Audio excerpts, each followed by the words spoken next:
Қараңыздар, без телефонсыз тоқ аутентификатор қосамыз. Мына жерде творческий студияға кіреміз, ең соңына түсіп, аутентификатор дегенді басамыз. Телефонсыз қосуға болады. Қазір ашылсын. Так, мына жерде енді өзіңіздің аккаунтыңызды жазасыз.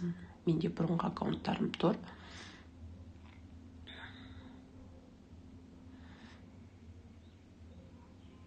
Жаңа аккаунт аштым, сіздерге осы нені түсіріп көрсетейін деп. Логиндарыңызды жазасыздар.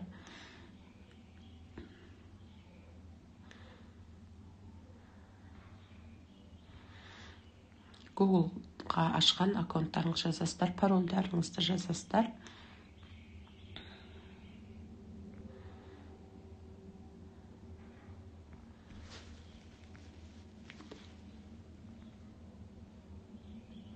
Дали басып,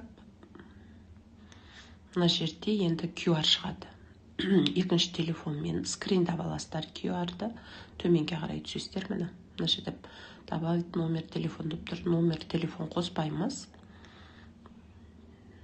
Постоянно SMS-код сол аутентификатормен қосатын боламыз.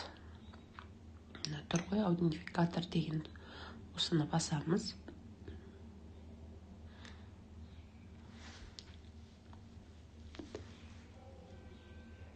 Мына жерде настройка предложения для аутентификатор дегенді басамыз да. QR шықты. Екінші телефонға осыны скриндап аламыз.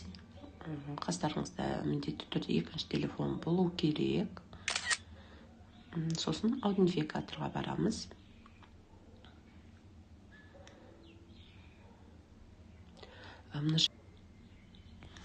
Мына қосылды, Google деп тұр мына жерде. Осыны енді копировать етіп, ставить деп қоямыз. Жаңа жерге барып, қайтадан.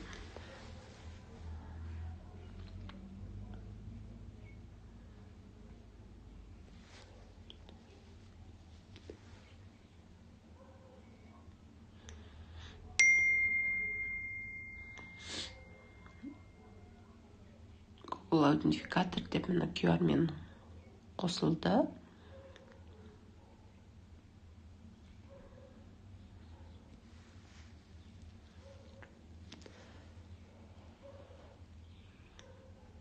Мына жерге енді копировать етеміз да. Мынаны ставить дейміз. Болды, енді қосылды. Аутентификатор осылай қосылады.